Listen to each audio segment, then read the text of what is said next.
Hello, everybody. Welcome to another KMU Live Podcast. I'm your host, Ricky Chabruggi, and with me again, as usual, Derek Relevant. How you doing, Derek? Doing pretty good, man. I don't think you're live on KMU. It should be, because I put it in there as being live on there. It shows it. I'm on It your shows. page. I don't see it. Well, what in the hell page did I put it on?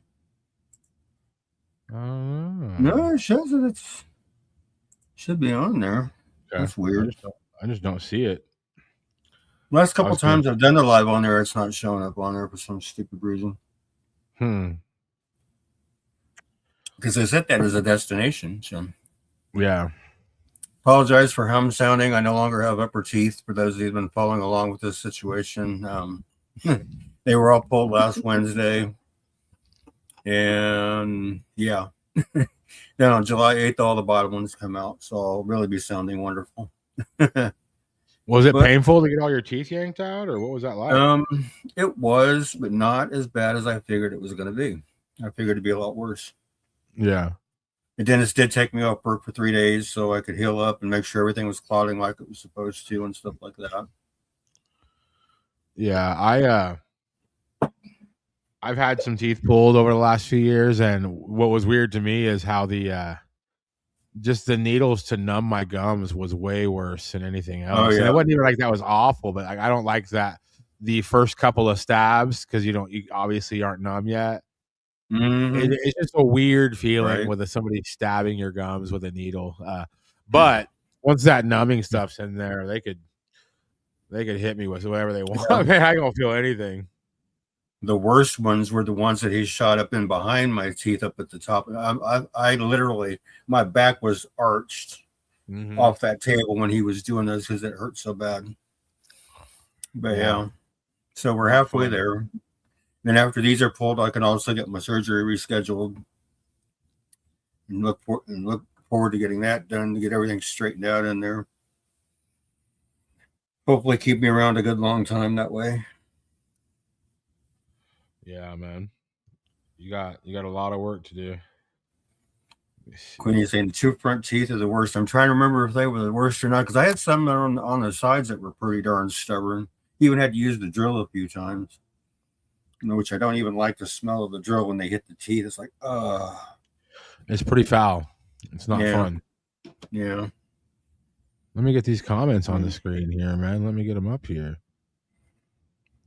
Awesome. Two front teeth are the worst. Yeah. Yeah. Like I said, I don't remember if they were the worst or some of the sides because they, like I said, some of them were stubborn. Because he was like back and forth, working around in circles, back and forth. Oh, the shots. Yeah. The ones that he shot up in behind my teeth were the worst. Oh my gosh. I don't think I don't know. I'm a conspiracy theorist when it comes to teeth, but I think that like once you hit a certain age, they're just like, yeah, this is the best bet is just to rip them all out and give you some fake teeth, which like I'm not even like honestly, I know a lot of people who have had all their teeth ripped out and had like implants, like fake teeth put, like they're like whatever they're called, like they're expensive. They're very expensive to have like really nice teeth put in, but they obviously they look amazing, and they're better than human teeth in the sense that you don't have, it's like, but to me, I'm just like, you go to the dentist and they start talking about like, well, there's really nothing we can do. We just need to pull all your teeth and put some fake teeth in. And I'm just like, buddy, I came for like I have one tooth that feels weird. You're hitting me with, let's rip them. But again, like I understand that it looks better. It's probably better to have them, but that just seems drastic, man. Ripping somebody's teeth out one by one. It's not normal. It's a scary thought for anybody. You're like, you're gonna do what now, sir or ma'am? You're gonna do what to me? Yeah, they told me the implants are like really, really expensive. So I'm just gonna go with just basic dentures. I'm not worried about that. They priced me for one of them was like where they would drill like 4 or 5 holes in my mouth and they would put in like whole racks, like each, but they're like, that's $44,000.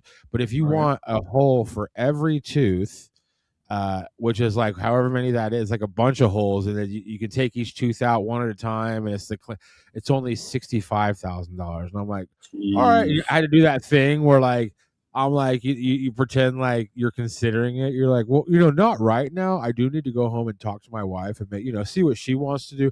But I'll give you a call back soon and let you know which way we're gonna go. And I'm just driving away like I don't have 45,000 or 65,000. Right. I'm just gonna have my teeth, I guess. It's expensive, bro. It's expensive to have teeth. Yeah, Take Queenie care. brings up a good point that most dentists that I've talked to in the past I've made the comment if I could afford it, I would just have them all pull and get dentures. They're like, oh, you don't want to do that. You want to keep your natural teeth as long as you can. Dentures, chewing with dentures is different. The food will taste different, this, that, and the other. I don't know how the food could taste different because the taste comes from your taste buds on your tongue, not your teeth. So I don't know how that would work. But who knows, man? It's my theory on it was they want you to keep your teeth as long as you can so they can keep nailing you for the money. right. Well, I don't know, man. 60 grand for a new set of choppers. That seems like they get a lot of your money in the end, man. Like that's like, wow, dude. You want like what? Right. A Tesla? That's how much a Tesla costs? Jeez. Oh man. Man. Well, we have a lot of show to get to. I did see that there was, I forget which county it is, but I saw Cake or somebody shared that somebody who went missing about a month ago was found deceased today. Yeah, that was grain silo. Dominic Campbell. Yeah. Okay. Yep, found him behind a grain silo. Yeah, when I made the flyer, they told me that he had some deaths in the family, most recently his grandfather, and he was taking it pretty rough, and they were worried about, how it was wearing on him mentally. Well, sad outcome for sure. My condolences go out to his family. Yeah, it's never good, man. Yeah. Well, we'll get into some cases, share the show. We're back on Wednesdays at 9:05, 9 o'clock really. We'll kind of try to start, and we'll be here all summer, right after In the Free Zone with Norm at 8. All right, I'm going to do my best to read these as best as I can, but sorry if I sound weird. Yeah, this one's Fred Dieter. This one irritated me. First off, before I covered, I'm going to say this irritated me because when I first saw the post on the Augusta, I think it was the Augusta Emergency Communications Facebook, all they said was 77-year-old male was missing. And I think they gave his height and weight, maybe hair color or an eye color. But they didn't even have his name in the post. I had to go digging to find it. But I did finally find it. But this is Fred Dieter. He goes by Fritz. Missing from Augusta, Kansas. It's June 13th, 2026. He's 77. 5'9", 185 pounds, gray hair and beard and brown eyes. He was last seen around Haverville and 100th in Augusta. He does have dementia. And he's 77, 5'9", 185 pounds, gray hair, gray beard, brown eyes. Last time he was wearing a blue shirt, blue jeans, and ball cap. And incidentally, the Augusta Post, the far left-hand picture on the flyer is the one that they used. The other ones came out later. Now, if you have any information regarding Fred's disappearance, his whereabouts, please call the Butler County, Kansas Sheriff's Office, 316-320-1294, or the Augusta Department of Safety at 316-775-4500, extension 0, or KBI at 785-296-4017. And see if we can't get Fred located and back to where he needs to be.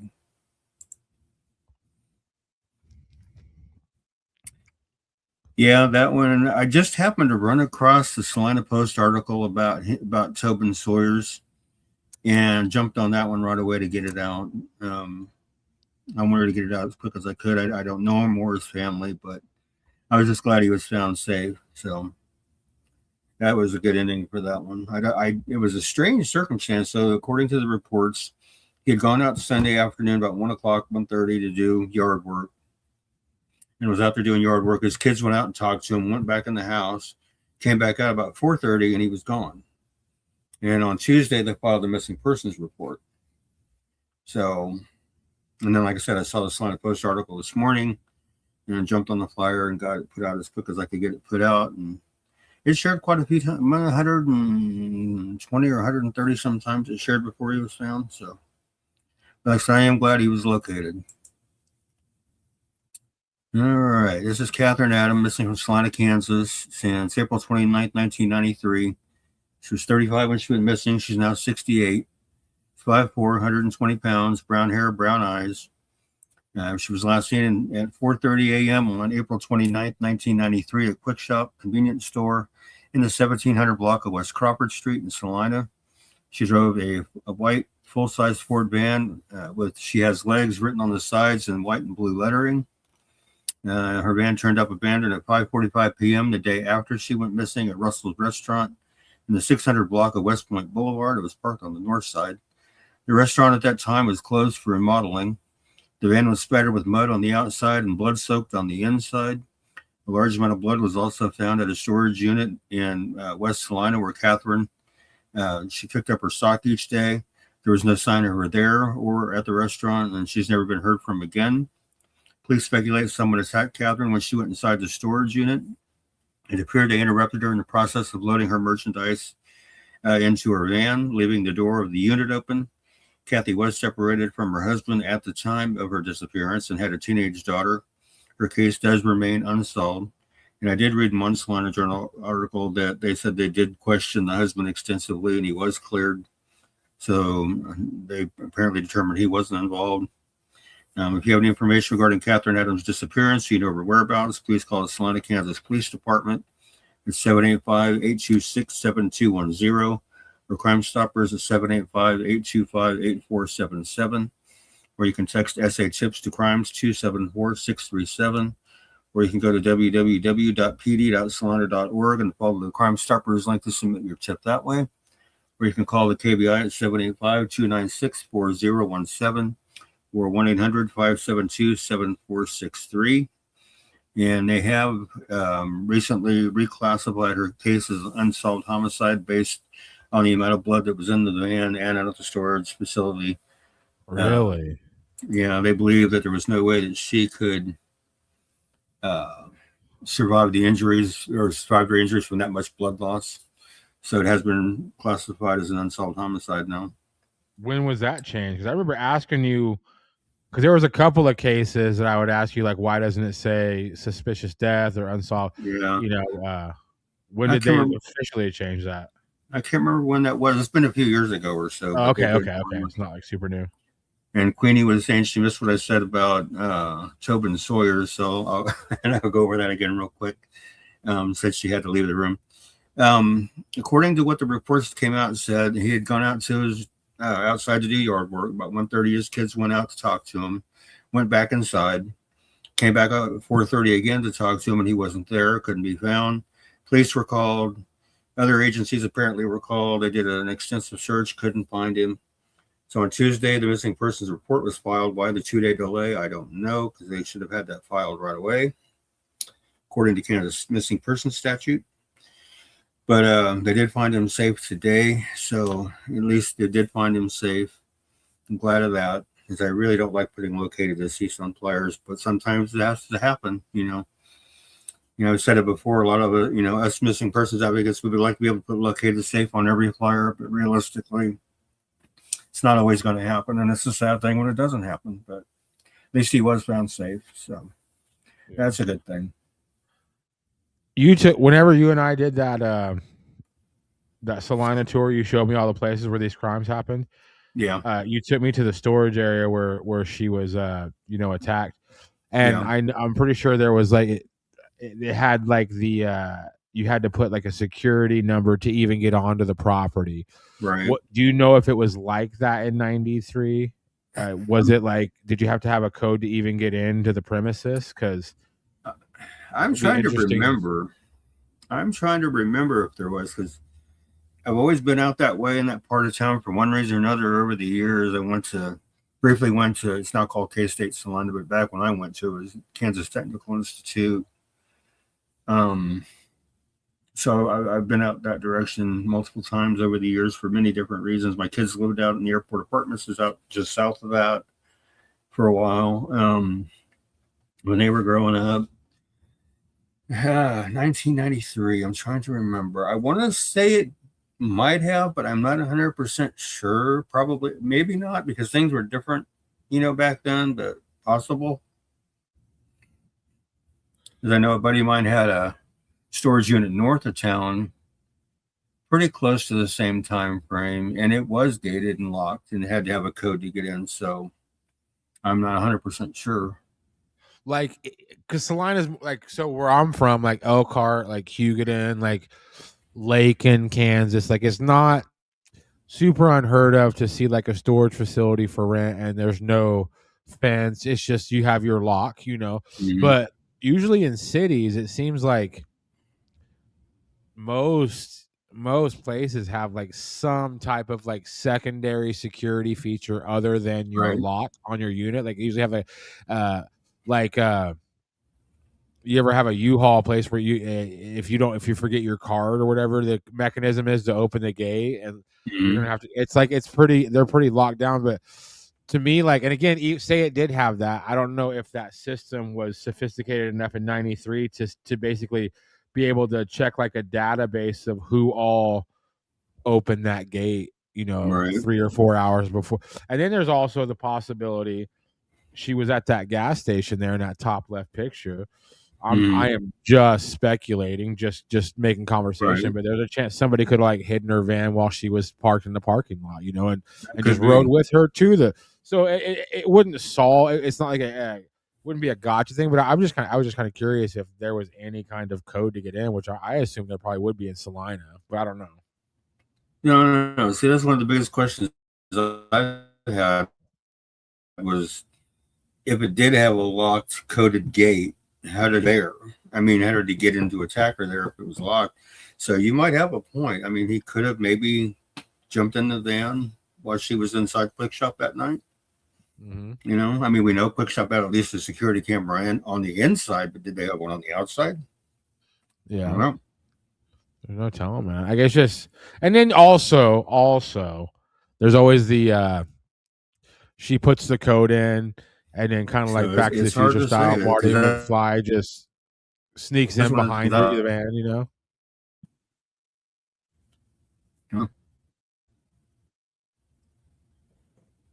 I think your internet connection is acting funky, Ricky. I think it did because I kind of froze up for a second and then unfroze. I hear you good now. Can you hear me better? So I don't know what happened. Okay. Yeah. Let's just go ahead and we'll go into this flyer, and I think it'll fix. It's been a little bit off ever since we had that real bad storm. Oh yeah, you guys got nailed. About a little over a week ago. It's been a little funky since then. It was a bad storm. Yeah. It was packing winds upwards 120 mile an hour. Sheesh. Yeah, I've never seen it. It was equivalent to a Category 3 hurricane. Jesus. Yeah, so it's pretty rough. The amount of blown down trees and limbs around here is just crazy. I saw one house over on Highland Street where it was a big two-story house. Tree fell over, damaged the front part of the roof, came on down and took out the front porch. So, jeez. Yeah. And I think they started to GoFundMe for funds to get all that fixed. I think, if I remember correctly. The city? No, the people that own that house. Oh, okay. I was like, what? No, people that own that house. It was a bad storm. I mean, we lost power here for like 5 minutes that night, but my mom and sister and brother-in-law, they all live in the same house over not too far from me, just off Ohio to the west a little bit. They were without power for 3 days. So, jeez. Yeah, it was crazy. And I think some folks were without power at least till Friday. Nico didn't have power until Friday. Oh, wow. Yeah. All right, let's move on to Lori Hammer, another Salina case. It's an unsolved homicide from June 25th, 2016.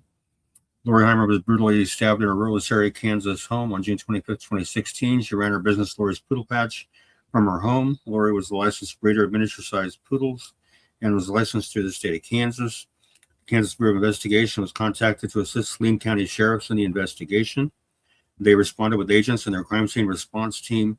During the investigation, 2 vehicles of interest were developed. Vehicle 1 was said to be an older flatbed pickup truck, possibly a Chevrolet, which is described as beat up, maroon in color with a white front bumper, silver grille, and wide style side mirrors. Driver is described as a man who is 50 years of age or older with salt and pepper hair. Vehicle 2 was an older style small pickup truck, possibly a Chevy S10 with a two-tone paint job, dark blue on the top and bottom with light blue in the middle, a silverback bumper, and a newer blue tailgate that appeared to have minimal damage when compared to the body of the truck. The remainder of the vehicle is described as beat up and scratched up. There may have been 2 animal cages or crates in the back. The driver of this second vehicle was described as a white male, approximately 40 years of age, with shoulder-length hair and wearing glasses.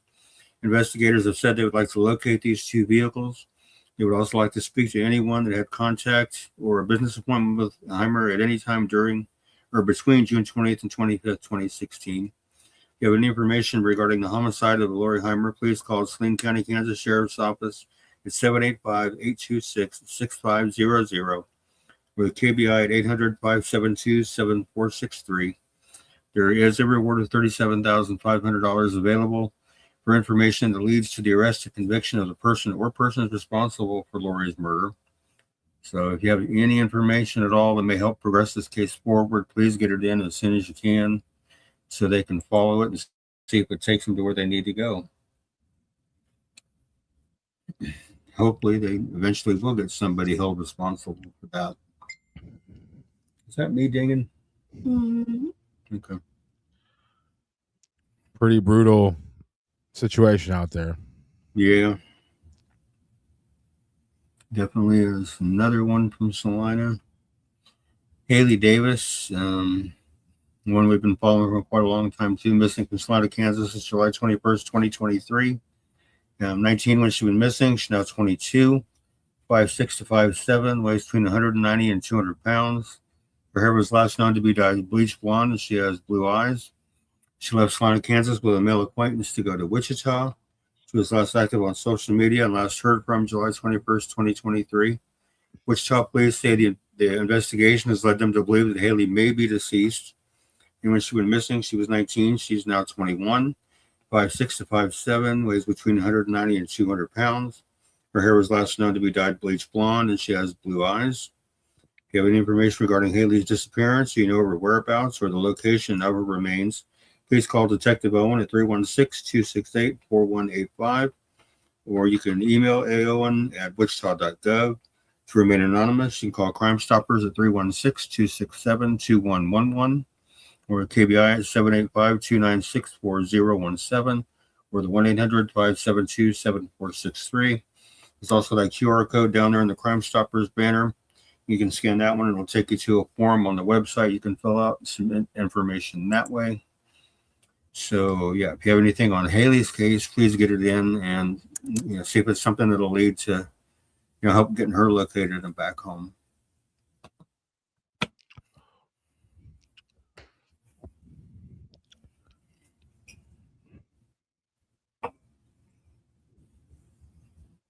Hand me your thing over there and I'll get you your night boots because I know you're getting ready to go upstairs. I was gonna go sit on over down the steps. Oh, okay, well, go ahead. If you decide you're going up, let me get you not then. Sorry about that, talking to my older dog. Oh, you're good. Hey, F-bomb just went through the microphone. Sorry. I'm sorry. Watch out, but knock your soda over. Sorry about that.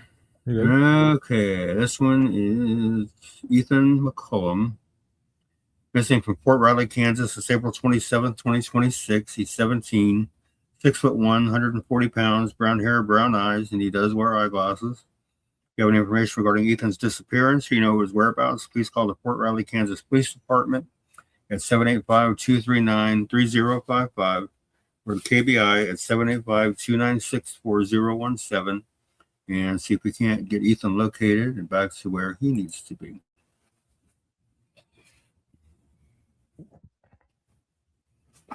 And I forgot to ask at the top of the show, everybody be sure to please get the share shout out there and let them know we're here and live and going over flyers, even though I sound a little funny, but we're still doing it. We're good. Yeah. All right. This is going to say it's Learia Dean. I hope I'm saying the first name right, Learia. I hope I said that right. Missing from Wichita, Kansas since May 16, 2026. She's 15, 5 foot tall, 120 pounds, black hair that was last known to be dyed orange and brown eyes. Don't have much more than that, but if you have any information regarding Learia's disappearance or you know her whereabouts, please call 911 immediately or call the Wichita, Kansas Police Department at 316-263-6011 or the KBI at 785-296-4017. And see if we can't get Learia located and back to where she needs to be.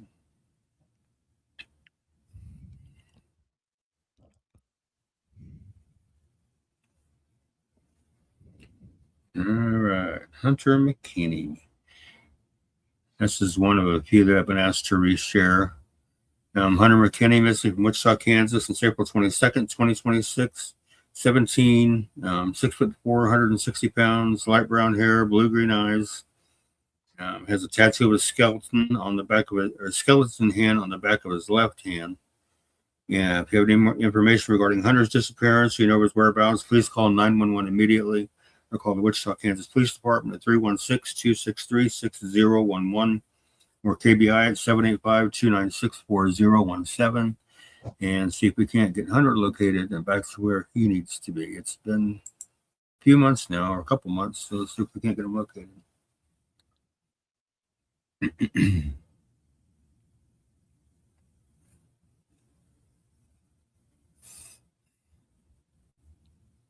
And this is Jonathan Morris. Another one I was requested to reshare. Missing from Pittsburgh, Kansas, March 14, 2026. He's 17, 5 foot 3, 140 pounds, black hair, brown eyes. Don't have much more than that, but if you have any information regarding Jonathan's disappearance, you know his whereabouts, please call the Pittsburgh, Kansas Police Department at 620-231-1700 or the KBI at 785-296-4017 and see if we can get Jonathan located and back to where he needs to be.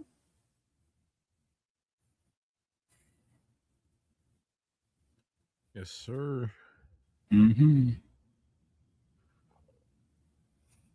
Kaylin Church, she's another one that was requested to be reshared. Missing from Wichita, Kansas since March 23rd, 2026. She's 16, 5'4", 115 pounds, black hair, brown eyes. She may be wearing eyeglasses. If you have any information regarding Kaylin's disappearance, so you know her whereabouts, please call 911 immediately or call the Wichita, Kansas Police Department at 316-263-6011 or the KBI at 785-296-4017 and see what we can do to get Kaylin located and back to where she needs to be.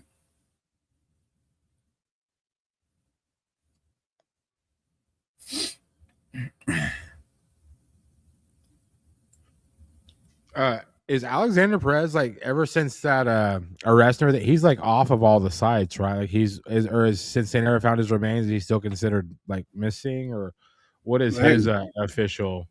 Last I saw, they had taken him off KBI, so I don't know why they did that, but they did.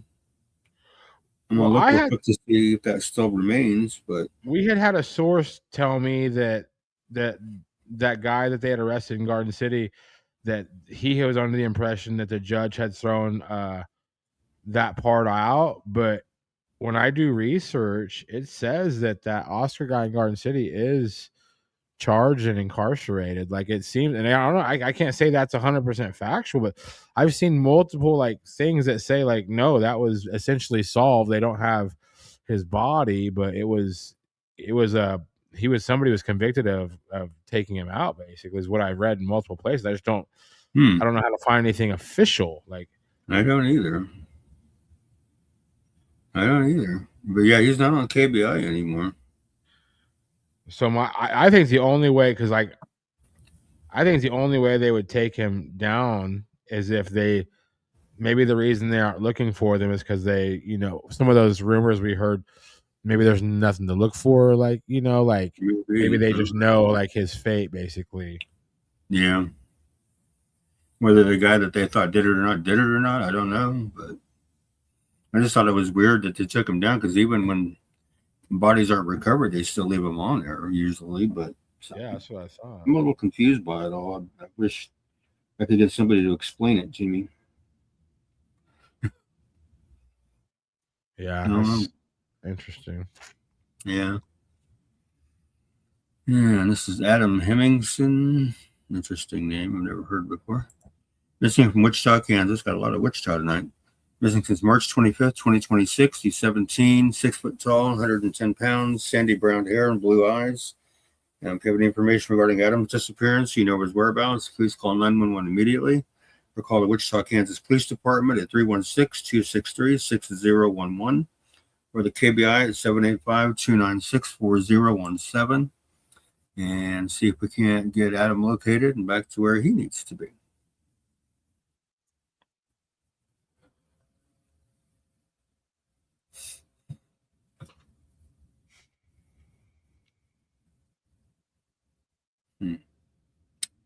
It's weird. I don't know why we're not showing up on. Yeah, you're not on. Oh, it's weird. Yeah, there's something going on. I noticed that right when we went live because I was gonna go share it to my Facebook page, and it was just like every time I go to the page, it's just like it said that you were live a long time ago, but it doesn't show you're live tonight. Yeah, I don't think it showed me live last week either. There's definitely something going on, man. Something weird going on because I put it as a destination. So this is Emma Torres, missing from Kansas City, Kansas. It's June 13th, 2026, 16, 5'4", 130 pounds, black hair, maybe wearing a brown straight wig and brown eyes. Emma's given name is Ryland. She is a transgender female known by the name Emma. Again, Emma's 16, 5'3", 130 pounds, black hair, but was last known to be wearing a brown straight wig and brown eyes. Emma has a tattoo of a small heart on the inside of her left forearm, tattoo of a smiley face with X's for eyes on her right forearm, and a tattoo of the letter P on her left thigh. There's pictures of them at the bottom of the flyer there, and they look amateurish to me, except for maybe the P. I'm not sure. But if you have any information regarding Emma's disappearance, so you know her whereabouts, please call the Kansas City, Kansas Police Department at 913-596-3000 or the KBI at 785-296-4017 and see if we can get Emma located and back to where she needs to be yet again. So I have made several flyers for her. So is Alexander on NamUs? I don't know. Let me look. That's a good question. I have not looked on NamUs. Let's see. I will look.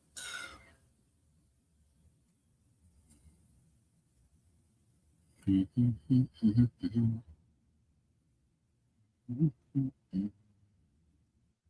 see.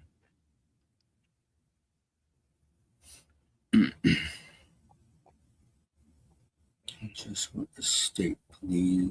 There we go. Different on the phone than it is on the computer. Okay, let's find out here. Way different.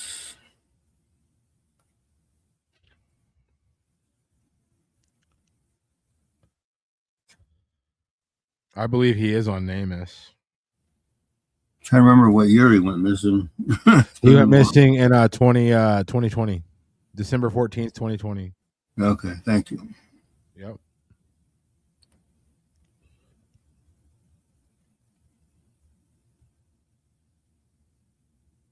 (2022, 2021). Next page.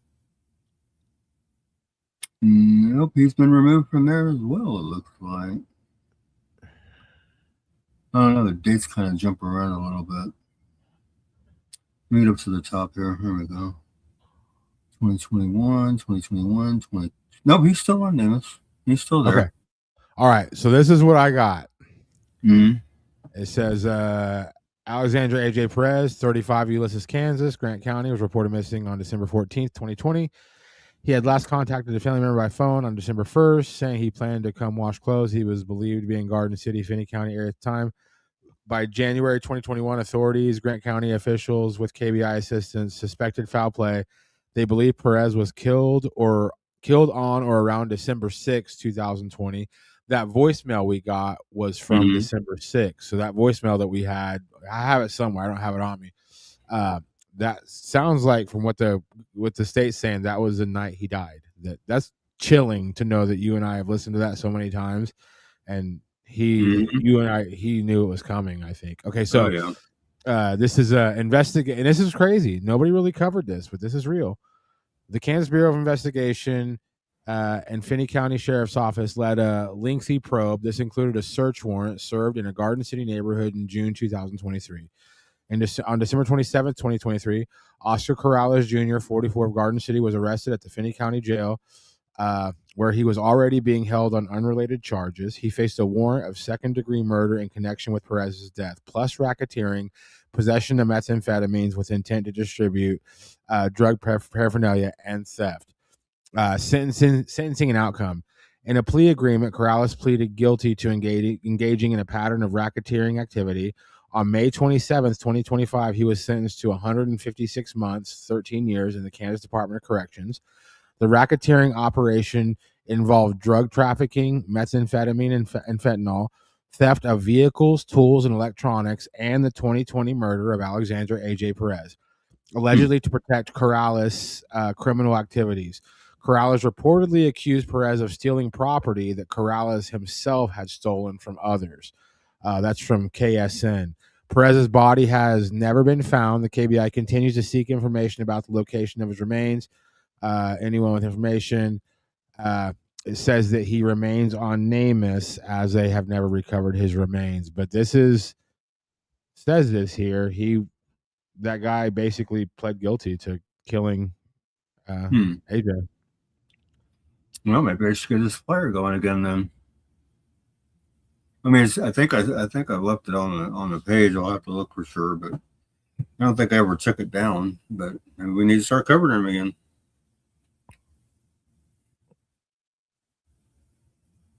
Yeah, his body's out there somewhere, man. Yeah, send me the link to that article. Okay, I'll get it to you. Okay. And then we'll see. Well, I don't know if I can. I mean, there's a lot of information on that flyer now. I don't know if I can retweak it or not. But I'll try.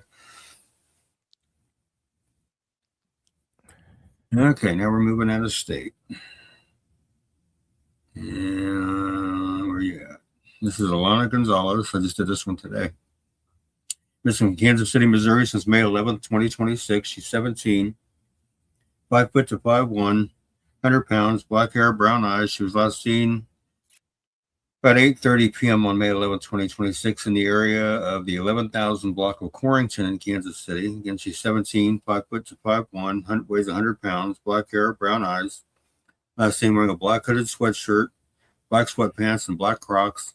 Her family is concerned for her well-being, and I did see on the Missouri State Highway Patrol's flyer after I posted this that they believe that she may be experiencing a mental health crisis. If you have any information regarding Alana's disappearance, you know her whereabouts, please call 911 immediately or call the Kansas City, Missouri Police Department's Missing Persons Unit at 816-234-5043 or Missouri State Highway Patrol at 573-526-6178 and see if we can't get Alana located and back to where she needs to be.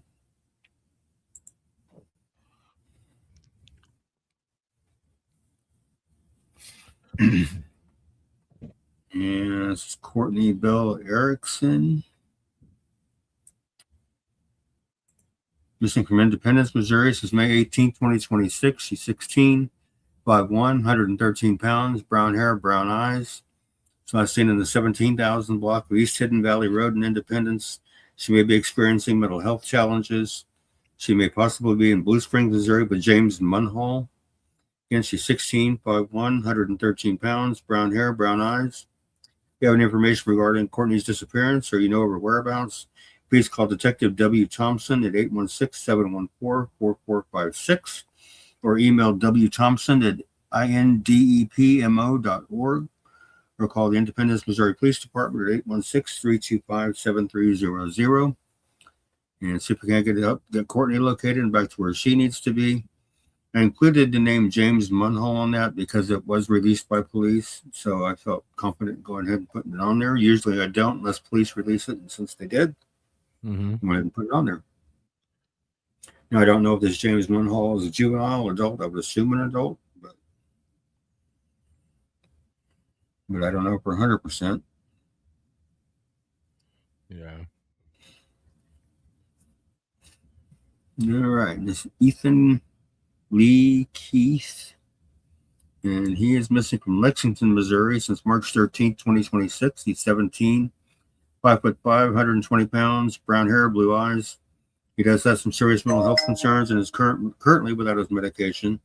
It's believed he may be in Kansas, but he does have ties to Wichita, Kansas, Fort Scott, Kansas, Odessa, Missouri, Independence, Missouri, and Warrensburg, Missouri. And he's 17, 5'5", 120 pounds, brown hair, blue eyes. If you have any information regarding Ethan's disappearance, you know his whereabouts, please call 911 immediately or call the Lafayette County, Missouri Sheriff's Office at 660-259-3622 or the Missouri State Highway Patrol at 573-526-6178 and see if we can get Ethan located and back to where he needs to be.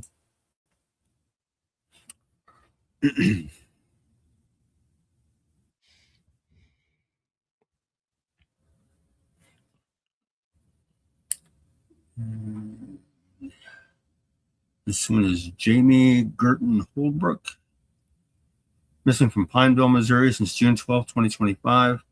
47 when she was missing. She's now 48, 5'4", 160 pounds, brown hair, blue eyes. Her family believes that she has disappeared under suspicious circumstances. And she was 47 when she went missing. She's now 48, 5'4", 160 pounds, has long brown hair and blue eyes. She does wear eyeglasses. She usually wears a t-shirt and leggings. Sometimes she'll wear shorts and a tank top depending on weather conditions. She has a very distinct tattoo on her right leg. There's a tiger at the top. In the middle is a waterfall with a frog close to her knee, and then it goes down to a tiki head. And you can see the picture of the tattoo down there on the far right. She also has a tattoo on her back of Tigger jumping across.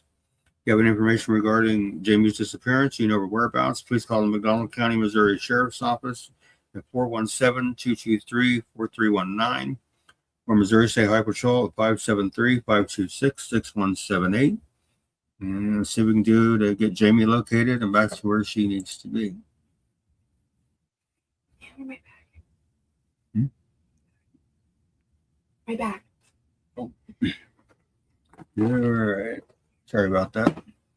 Good. And let's see. This is Megan Latham.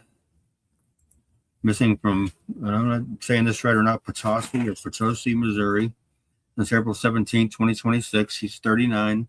5'5", 175 pounds, dark brown, black hair, blue-green eyes. She also does frequent Iron County, Missouri. And she's 39, 5'5", 175 pounds, dark brown, black hair, and blue-green eyes. She has a large tattoo on her arm, which you can see it on the far right there. And she has a tattoo on her upper left chest. And you can see a little bit of it on that bottom right-hand picture right there. The strap's obscuring it a little bit. If you have any information regarding Megan's disappearance, you know her whereabouts, please call the Washington County, Missouri Sheriff's Office at 573-438-5478 or 573-438-0040 or the Missouri State Highway Patrol at 573-526-6178 or 866-362-6422 and see if we can't get Megan located and back to where she needs to be.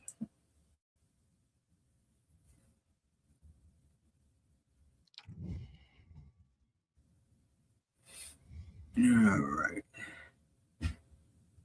And real quick, before I get into Jeremiah's flyer here, I'm going to ask everybody, are you watching on the Kansas Missing and Unsolved page or from my personal YouTube or personal Facebook? Can you let me know which one you're watching from so we know whether or not we're getting through on the Kansas Missing and Unsolved page? And now I'll cover Jeremiah Demetrius Moneta, missing from Ponca City, Oklahoma since January 17, 2025. 22 when he went missing. He's now 23. 5'9", 150 pounds, black hair, brown eyes. His bank account has not been touched, and his apartment has showed no signs of disturbance. His cell phone was found in somebody else's possession, and his asthma inhaler that his family says he never leaves behind was found on a stranger's porch. Again, when he went missing, he was 22. He's now 23. 5'9", 150 pounds, black hair, brown eyes. He has facial hair and a Playboy bunny tattoo on his shoulder blade. He was last seen wearing a Kansas City Chiefs hoodie, jeans, and work boots. you have any information regarding Jeremiah's disappearance, you know of his whereabouts, please call the Ponca City, Oklahoma Police Department at 580-767-0370, or you can call the anonymous tip line 580-762-5100, or you can you can send your information by text to PCPD plus your message to crimes 274-637 from your cell phone, or you can email it to crimestoppers@poncacityoK.gov. And let's see what we can do to get Jeremiah located and back to where he needs to be.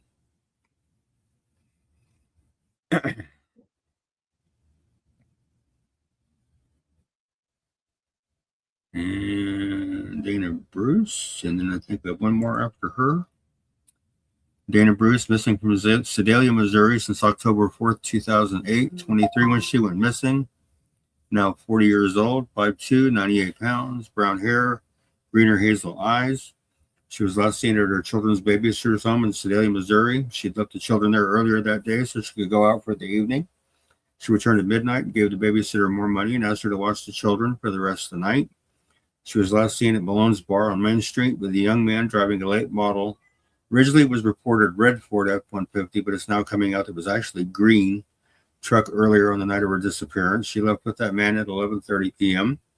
Police have identified the man Dana was with on the night she vanished. He traveled to Atlanta, Georgia after her disappearance. Police questioned him about Dana after he was arrested there on unrelated charges of marijuana possession and driving on a suspended license. Authorities have not named him publicly, but they are calling him a person of interest in her case.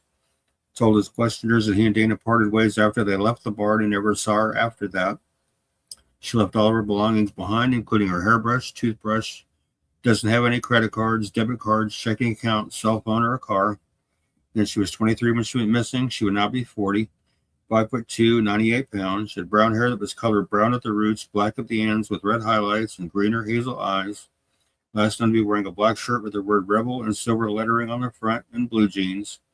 She has a tattoo of a teddy bear with wings and the name Dylan on her upper left arm. She is blind in her left eye. She has a 2-inch scar along her lower spine and a staple scar on her right shoulder. Her ears are pierced one time each. If you have any information regarding Dana's disappearance, you know her whereabouts, please call the Sedalia, Missouri Police Department at 660-827-7823 or 660-826-8100, or the Missouri State Highway Patrol at 573-526-6178, or toll free at 866-362-6422, or you can call Private Investigator Leslie at 910-427-0070 and see what we can do to get Dana located and back to where she needs to be. As here we're coming up on 18 years in October. Hey, Queenie's watching on Facebook, on mine or on Kansas Missing on page. I don't think you're live on KMU, man. I think you need to reconnect the destination. I'll show you how to do it when we're done here. Okay. Yeah. There's an issue with your Facebooks. It's weird. Yeah. We have one more flyer, right? Mm-hmm. Okay. Yeah. One more. Andrew Nicholas France, missing from Sedalia, Missouri. Since April 20th, 2023, 31 when he missing. He's now 33, 5'11", 175 pounds, blonde hair, blue eyes. He left the Sedalia, Missouri residence that he'd been staying at, driving a white 2019 Ford Escape with the Florida license plate AV13NF. Later in the day at 4:26 p.m., he got a traffic citation from the police in Kansas City, Missouri. He has never been heard from again. On April 24th, 2023, his vehicle was found in the Taco Bell parking lot in Excelsior Springs, Missouri, and it was towed, but there was no sign of him at the scene. His wallet and 2 important hoodies were missing from his vehicle. Since his disappearance, there's been no activity on his food stamp card or his social media accounts. Let's know what the 2 important hoodies were, just so I have that information, because it might be something to look out for. Andrew had a tattoo on his neck of a mountain scene and a bighorn sheep in black and gray ink, which I blew up. Bottom right-hand picture there on the bottom. Tattoos of writing on both forearms. A tattoo of an angel in black ink on his left shoulder and tattoos on his hands. And I've got some pictures of some of the other ones there. Last known to be wearing a blue t-shirt with an American flag, blue jeans, dark gray Skechers shoes, and a baseball cap. If you have any information regarding Andrew's disappearance, you know of his whereabouts, please call the Excelsior Springs, Missouri Police Department at 816-630-2000. The Missouri State Highway Patrol at 573-526-6178 or 866-362-6422. And see what we can do to get Andrew located and back to where he needs to be. And I do want to talk about one more thing real fast before we go. I'm putting this up here on screen again. It's the Kansas Missing Person Statute, the updated 2024 version of it. Basically reads the same, though. I'm not sure exactly what they did put in there new, but basically it just states, and I've seen people, it's like we were talking about with Tobin Sawyer's case earlier. There was a 2 days between the time he went missing and the report was filed. Just want to remind everybody that in the state of Kansas, according to the statute on your screen right there, it does say all law enforcement agencies of the state of Kansas or any political subdivision thereof shall accept or process without delay any report of a missing person by any person at any time pursuant to KSA 75-712B through 75-712E and amendments thereto and KSA 75-712F through 75-712H and amendments thereto. No law enforcement agency shall refuse or otherwise fail to accept a missing persons report for any reason except when the law enforcement agency A knows the location of the person reported missing, B has confirmed the safe status of the person reported missing, or C has confirmed that another law enforcement agency has already completed a report on a missing person. So, I just want to remind everybody, again, that if you have a missing person in your family, friend, loved one, whatever, and you call law enforcement, they have to take and file a report immediately. They can't say, well, we have to wait 72 hours or 48 hours or 24 hours. That was initially done away with in 2016, 10 years ago. Okay, so they have to take and file a report immediately. I'm not saying this to dog any law enforcement agencies or anything like that. I just put it out there as a reminder to let everybody know that if you have a missing loved one and you call the police department, sheriff's office, whatever, and they say, well, we have to wait, no. According to that statute right there on your screen, they have to take it and file it immediately. And that's per this Kansas statute. And so this statute's 10 years old.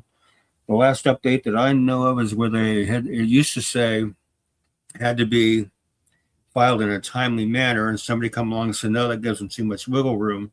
So they put it in there and they have to have it filed and in the system within 2 hours. And then that was updated to say it has to be in the missing person section of NCIC and on KBI's website within 2 hours. So, it's pretty clear, cut and dry. And like I say, I'm not saying it to dog on any law enforcement agencies or anything like that. I just want to make everybody aware of that's the protocol they're supposed to be following. If they're not, then they're violating the statute. So, just wanted to put that out there. Because I still, from time to time, will get people saying, well, I called and they said I have to wait 72 hours, especially if it's an adult. They say that a lot when it's an adult. Doesn't matter how old they are, whether a kid, teenager, adult, senior citizen. There's no waiting. They have to take it and file it immediately. And believe me, when that came out in 2016, I've been doing this since 2012. And when that came out in 2016, I was ecstatic. I was like, finally, somebody is taking missing people in this state seriously. And it was Attorney General Derek Schmidt that enacted that. So thank you, Derek Schmidt, who was, like I said, the Attorney General at that time. So thank him for that. Yeah.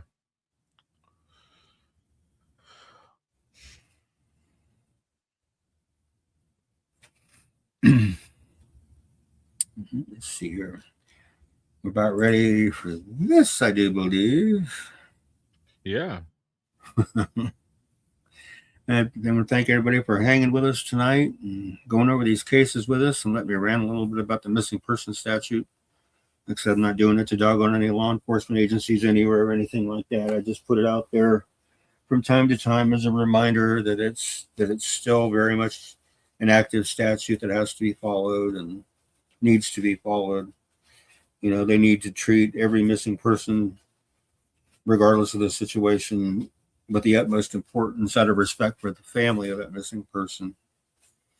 Sometimes I feel like because they're an adult, they don't take it too seriously. It's like, oh, they can be missing if they want to be, which I know that is the truth. But I've always felt like if it goes against that person's norm, meaning if it goes against a daily routine that they do, or, if they're a 100% reliable person, it always lets somebody know where they are and what they're doing, and all of a sudden they break that routine, that needs to be looked at. Needs to be taken a little more seriously. I mean, every missing person should be, but I think, like I say, when it goes against their normal patterns, normal routines, normal characteristics, that's something to perk your ears up and look at. That's how I feel about it. But anyway, that being said, we can thank everybody again and apologize if I was a little bit hard to understand tonight, because, again, had all my upper teeth pulled last week. In about 3 weeks, bottoms are going to go. So, and then after everything heals up, swelling goes away, I'll start looking at dentures. And I'm guessing probably won't be until October, November. So we'll just have to see how that goes. Yeah. But with that, I say, Heavenly Father, thank you for bringing us together tonight so we could go over these cases and hopefully bring some missing people home and solve some unsolved homicides. And just need the right people with the right hearts and the right ears to do the right thing and call that information in, because I've said it many times. Somebody knows something. It's just a matter of doing the right thing and speaking out. And I just pray that they will do that. And until we see each other again next week, everybody stay safe, stay healthy. God bless, and amen. And have a good night.